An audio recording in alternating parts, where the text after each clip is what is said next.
Ladies and gentlemen, welcome to the shop. Today we are looking at my favorite buck knife.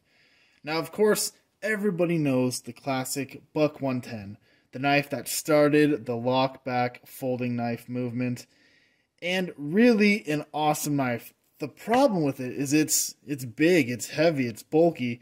You really need to carry it on your belt, not in your pocket, and that's where this knife comes in and does a 180. This is the 110. They call it the Slim Hunter, but online everyone calls it the Slim Select. Made in the USA, this is a cool little knife. I have been carrying this around for a couple weeks now, using it and falling in love with this knife. It is slim.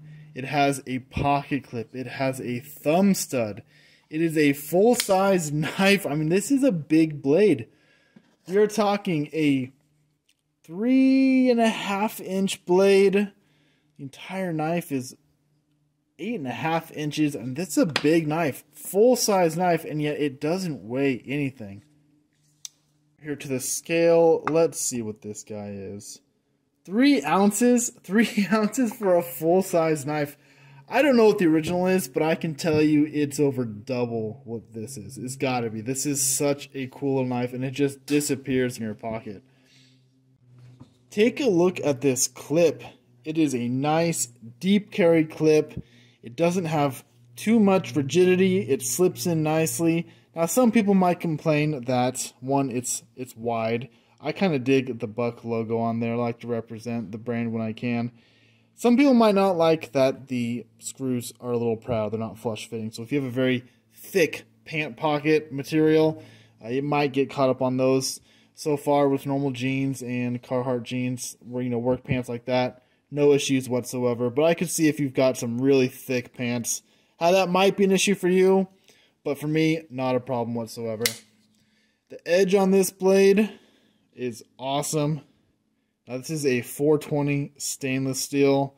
Of course, it's a lower grade stainless steel. However, Buck does a great job at eking out every ounce of performance they can get with their heat treatment on this 420. And there's something to be said about a steel that holds an edge reliably well, and then is very easy to maintain and get back to a factory sharpness, a hair-popping edge. And this one definitely does that.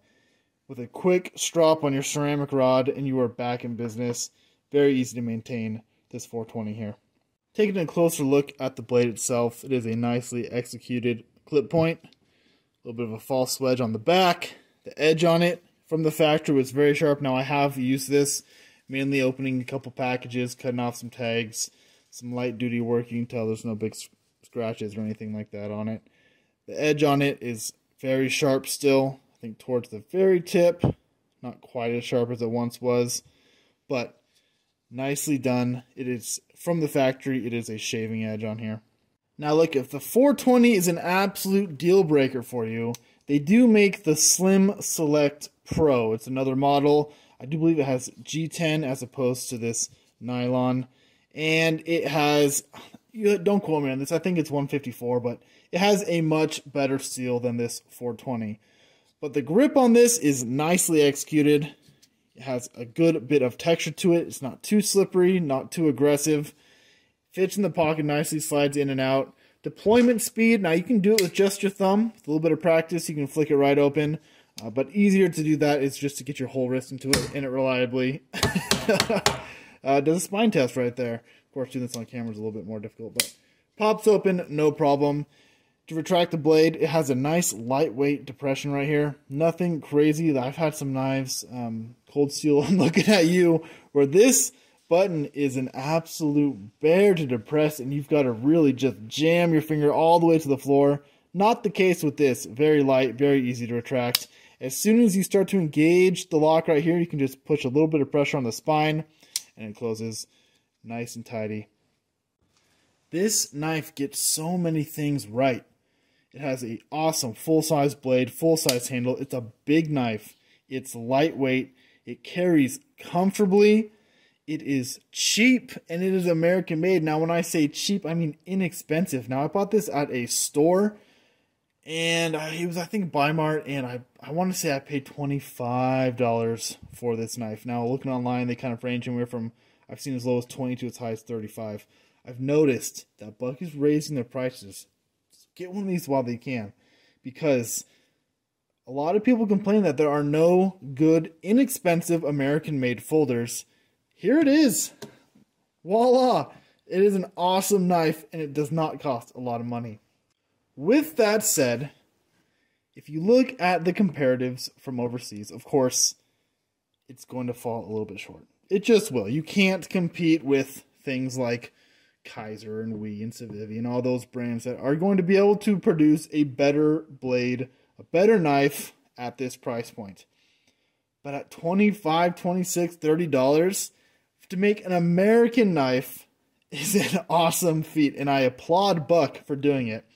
And one thing you do not get with Civivi and U.S.A. and Kaiser and all those other brands is that nostalgia, that American nostalgia of a legacy brand like Buck.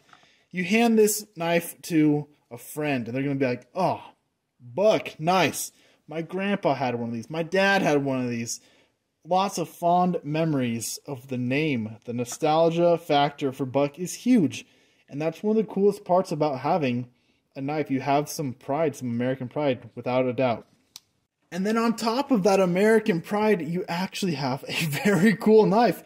I love this knife. This is an awesome knife. Would I be as excited about this knife if it were some random Chinese brand? Like, you know, San Remo or something. I don't know. No, I would not be quite as ecstatic about it. But that's not to say it's a bad knife. It's just to say that it is an excellent value for an American-made knife. And for a lot of people, that's a very important factor. Now, I understand that not everything can be American-made. Sometimes, through any random assortment of factors, you have to get overseas stuff. And when the opportunity arises to buy a very excellent product that is American-made at this price point, I jump on it, because there are not many out there. There are not a lot of great American knives, folding knives, for this money. And this is one of them right here. What a cool knife. For all this knife does so well, there are a few areas where it falls a little bit short. Namely, my biggest pet peeve probably would be this riveted pivot as opposed to a adjustable one. So you can't, this is not user serviceable, and you will need to send it in to have any sort of work done to it to clean it up. Kind of a bummer. I do wish that this was a screw, and I don't think it would have been that much more expensive or that much more time consuming. You know, even if it were $1 extra to use a takedown pivot, that would have been worth it for me. That said, you do get Buck's, come on, famous forever warranty. If there's any issues, send it right back to Buck. They will take care of you. So I do wish it had that. You can see here it's got the classic Buck hump. Some people, that really drives them crazy.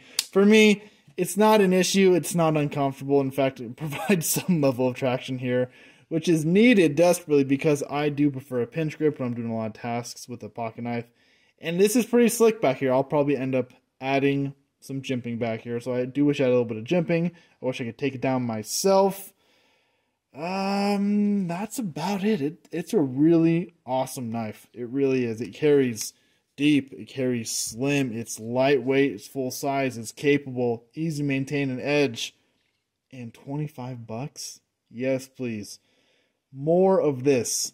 I applaud Buck for bringing this knife to the market. I want them to do more just like this. Improve it a little bit. Bring out different models, different shapes, different designs, different edges, different blade shapes.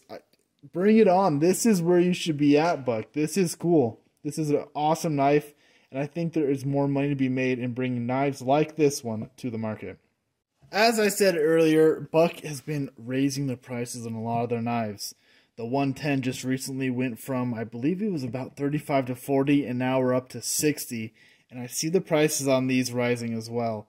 So get one while you can. Get 2 or 3 because they are awesome. And I'll leave a link in the description below for an Amazon affiliate link. I do get a little bit of kickback at no cost to you, so if you want to help me out with that, that would be awesome. Thank you guys for watching. This has been a lot of fun. This is a favorite EDC from Buck. Take care, guys.